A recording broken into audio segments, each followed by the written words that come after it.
Então, nós vamos ler o texto de Esther 8, dos versículos 1 a 11. A gente vai fazer a leitura alternada. Eu vou ler o primeiro, os irmãos o segundo e assim por diante. Então, começa assim.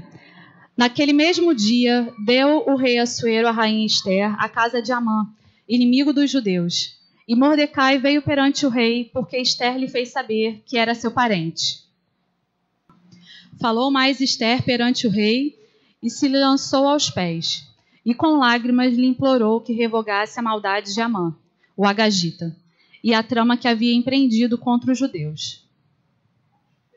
E lhe disse, se bem parecer ao rei, se eu achei favor perante ele, se esta coisa é reta diante do rei, e se nisso lhe agrado, escreva-se que se revoguem os decretos concedidos por Amã, filho de Amedata, o agagita, os quais ele escreveu para aniquilar os judeus que há em todas as províncias do rei. Então disse o rei Assuero à rainha Esther e ao judeu Mordecai, eis que dei a Esther a casa de Amã, e a ele penduraram numa forca, porquanto intentara matar os judeus. Então foram chamados sem detença os secretários do rei, aos 23 dias do mês de Sivan, que é o terceiro mês. E segundo tudo quanto ordenou Mordecai, se escreveu um edito para os judeus, para os sátrapas, para os governadores e para os príncipes das províncias que se estendem da Índia à Etiópia. 127 províncias, a cada uma no seu próprio modo de escrever, a cada povo na sua própria língua e também aos judeus segundo o seu próprio modo de escrever e sua própria língua. Nelas o rei concedia aos judeus de cada cidade que se reunisse e se dispusessem para defender a sua vida, para destruir, matar e aniquilar de vez toda e qualquer força armada do povo da província que viessem contra eles, crianças e mulheres, e que se saqueassem os seus bens. Então a gente para aí no texto e aí a gente começa a tentar entender um pouco melhor o que esse texto está querendo nos dizer. Ele traz basicamente 4 personagens, né? A rainha Esther, o rei Assuero, Mordecai e Amã, que na verdade já estava morto nessa altura. Está falando no primeiro versículo, já diz, depois da morte de Amã, na verdade naquele mesmo dia, Amã tinha sido enforcado numa forca que ele tinha preparado anteriormente para Mordecai. Então já começa aí uma trama bem densa. Mordecai era judeu, era parente de Esther, foi ele, na verdade, que fez com que Esther chegasse até, né, ao posto de rainha junto a Assuero. E ele zelava por ela. E ele também fez Esther conhecer do decreto que tinha sido feito para que todos os judeus fossem aniquilados. Isso porque Mordecai não quis se dobrar a Amã, que era, na verdade, superintendente naquela época. E com isso, então, Mordecai estava sendo perseguido, não só ele, mas todo o povo judeu. Esther estava no palácio, não sabia do que estava acontecendo. Mordecai fez chegar até ela esse decreto que tinha sido dado por Amã. Num primeiro momento, tudo fica muito confuso, porque como ela vai chegar até o rei para implorar por um povo que o rei nem sabia que ela era judia naquele momento. Mas Esther vai. Só que antes dela ir, acontecem algumas coisas e a gente vai ver. Então, começa dizendo assim, para a gente começar a entender melhor o texto. Então, nesse mesmo dia da morte de Amã, Mordecai foi colocado como superintendente. Então, a primeira coisa boa que acontece é que Mordecai, então, deixa de ser o perseguido e passa a ter um posto de alta honra. Ser superintendente da casa, né, no caso da casa de Amã, passa a ser, então, como se fosse o chefe daquele exército, daqueles soldados que ele governava. Então, ele passa de um judeu perseguido para um homem que agora tem honra e tem poder, que é respeitado e que pode mandar em algumas coisas e fazer algumas coisas. Só que isso não tira o problema da questão. O problema é que ainda os judeus vão ser perseguidos. Mordecai está salvo, Esther está salva, mas o restante do povo não está salvo. Então, ainda continua o texto e diz que, mais uma vez, Esther se posiciona na presença do rei. Já foi dito em outras mensagens que você chegar até a presença do rei sem ser chamado por ele era um risco de vida. A pessoa podia morrer. Se o rei não estendesse o cedro de ouro para a pessoa, dando chance dela falar, ela certamente seria morta. Era como se fosse a pessoa está sendo insolente de chegar na presença do rei sem ser convidada. E Esther, mais uma vez, ela se arrisca. Ela vai até ali, se põe diante do rei. O texto fala que ela não somente se coloca na presença do rei, mas ela suplica pelo povo. E suplica entre lágrimas. Ela não está somente ali para se arriscar e se posicionar.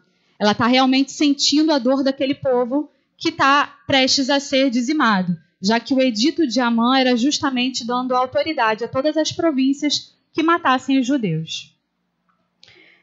Então, até esse momento, se a gente for pensar bem, Esther não precisaria fazer isso. Ela já estava tranquila, o rei sabia que ela era judia, ela estava salva. O parente dela, o Mordecai e toda a parentela dela, também já estava salva. Já estavam a salvos, estavam com um posto de honra e poder. Só que isso não fez o coração de Esther se acomodar. Ainda assim, aquilo incomodava ela de pensar que todo o povo judeu poderia morrer se ela não fizesse e se não tomasse alguma atitude. Então ela vai suplicar ao rei que o edito de Amã seja revogado. O rei explica a ela que todo o edito, todo o decreto, que tem o selo do anel do rei, não pode ser revogado, a não ser que seja feito um novo também com selo. Uma coisa que me chama a atenção também no texto é que, mais uma vez, o rei Assuero fala que é para eles fazerem conforme eles acharem melhor. Ele se exime de qualquer responsabilidade. Ele fez isso com Amã, quando Amã criou o edito. O rei falou para ele, faça como você bem parecer, como vos bem parecer. E, mais uma vez, o rei entrega, então, nas mãos de terceiros uma decisão. E assim é feito.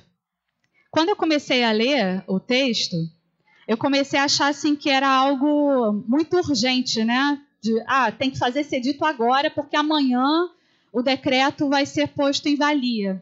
Só que não, no texto dá uma ideia para a gente de um tempo até bem longo. Ele fala que o edito vai ser... Só ver aqui o versículo exatamente. Ele escreveu esse texto no dia 13, dia 23, aliás, do terceiro mês. E o decreto de Amã começaria a valer a partir do dia 13 do 12º mês.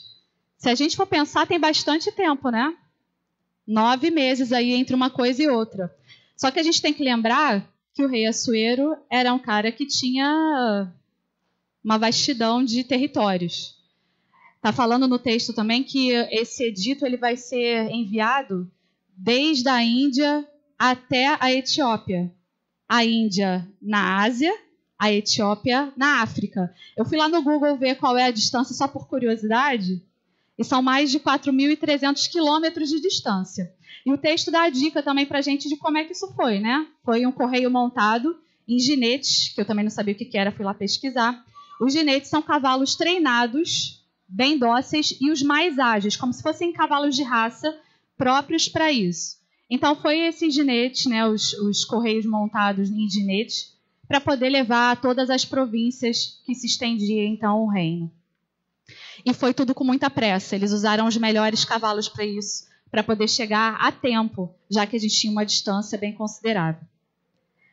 E as cartas, então, foram enviadas. E aí a gente começa a pensar, então, o que começou a acontecer ali e trazer um pouquinho mais para a nossa realidade, um pouquinho mais para os dias de hoje. O texto ele é bem claro, ele coloca Esther como uma pessoa que confia em Deus. Ela vai na presença do rei mesmo sabendo que ela poderia morrer, mas ela vai. Ela não precisava mais fazer aquilo, mas ela fez. E aí ela é a grande líder daquele povo por tentar buscar a salvação para todos. E aí a gente começa a destrinchar um pouquinho e trazer um pouquinho mais para os nossos dias.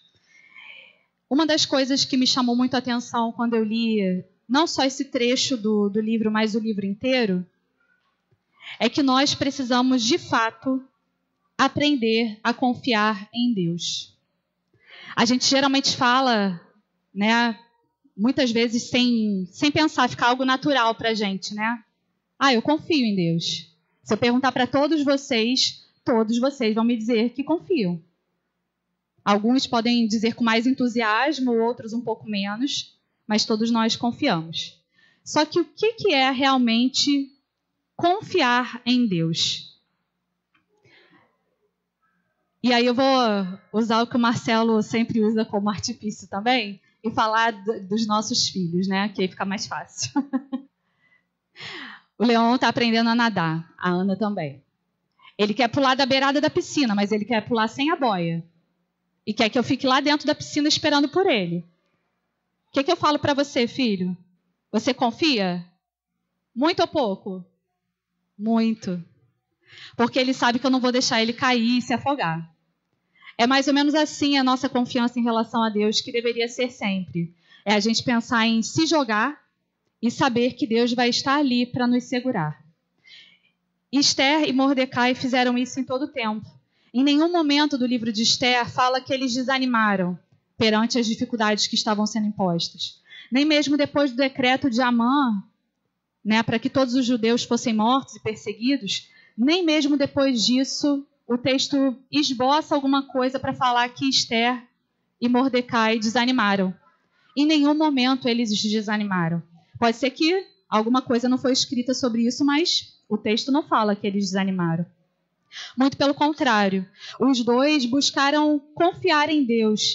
E aí quando eu falo da gente aprender a confiar, porque a confiança ela não é algo que vem junto com a gente. A gente não confia desde sempre. A gente tem que aprender. A mesma coisa foi quando a gente foi para a escola pela primeira vez e a gente não sabia escrever o nosso nome. Em algum momento a gente aprendeu. E assim fomos aprendendo todas as coisas que a gente sabe até hoje. Mas o aprendizado, ele é um processo. É algo que às vezes é longo, às vezes é muito difícil, porque aprender também para uma criança não é algo muito simples, não é algo tão fácil. Para eles talvez seja mais fácil do que para a gente. Se a gente resolver aprender agora árabe, vai ser algo meio complicado. Escrever, então, mais difícil ainda. Mas o aprendizado, ele é um processo. A gente tem que aprender a confiar em Deus, assim como Mordecai e Esther confiaram. Mas não foi algo simples. A primeira vez que Esther foi se colocar perante o rei, e ela sabia que ela poderia morrer, porque ela não estava sendo chamada na presença do rei há mais de 30 dias. Ela tomou uma decisão. Ela, junto com Mordecai, ela pediu a Mordecai que Mordecai e todo o povo judeu fizessem um jejum de 3 dias. Que ela também iria jejuar, junto com as servas dela. Possivelmente, durante esse período de jejum, foi um período também de muita oração, talvez de muita angústia para o coração de Esther. Porque pensa, em 3 dias eu vou me colocar perante o rei e eu posso morrer. Se ele não estender o cedro para mim, eu vou morrer. Então a angústia deve ter tomado conta do coração dela, mas ao mesmo tempo Deus deu toda a confiança e toda a coragem que ela precisava naquele momento. Ela então foi lá e com toda a coragem, que certamente não veio dela, porque pessoas medrosas, com medo de qualquer coisa, porque todos nós temos algum medo, a gente sabe muito bem que para a gente enfrentar aquele medo que a gente tem, a gente precisa de uma coragem que nem sempre vem de nós. E essa coragem certamente não veio da Esther. Ela então foi lá, sem ser chamada, ela confiou, ela perseverou em Deus e naquilo que Deus poderia fazer. E nesse caso, Deus fez algo a favor de Esther e a favor do povo judeu. O que também nem sempre vai ser assim na nossa vida. Muitas vezes nós confiamos, nós entregamos, só que a gente fica naquela expectativa de que as coisas aconteçam conforme a nossa vontade. Mas nem sempre é assim. Geralmente não. Sempre o que prevalece é a vontade de Deus para a nossa vida. E a vontade de Deus para a nossa vida nem sempre é aquela que a gente orou, aquela que a gente jejuou e aquela que a gente queria muito. Mas uma coisa é certa, sempre vai ser o melhor para nós, sempre vai ser aquilo que Deus quer para nós. Segunda coisa que me chamou também a atenção no texto, e trazendo para nós também, é que nós precisamos aprender a confiar também que somente Deus pode transformar o final da nossa história. Esther foi perante o rei, sem saber o que iria acontecer com ela e com o povo. Mas Deus é o Deus que muda as histórias. Muda os finais de todas as histórias. E a gente lendo a Bíblia, a gente vê que não é só o caso de Esther. A gente encontra milhares de outros relatos exatamente assim. Relatam a confiança naquilo que Deus pode fazer e naquilo que Deus faz. Tanto coisas pequenas quanto coisas grandiosas. E aí a gente lembra, né, das coisas grandiosas, primeiro, que são as mais fáceis de lembrar. E aí eu lembrei logo de Davi e Golias, de Davi ter ido enfrentar um gigante, ele ainda sendo um menino, um rapaz franzino, pequeno, só com pedras. E aí eu voltei a ler o texto e achei uma frase interessantíssima, porque Davi ele fala para todos os judeus daquele exército, naquele momento, que ele não está indo enfrentar Golias sozinho, ele está indo porque a batalha é do Senhor. Então ele não estava indo ali por ele estava indo porque a batalha era do Senhor. Ele confiou que Deus estava à frente de tudo aquilo.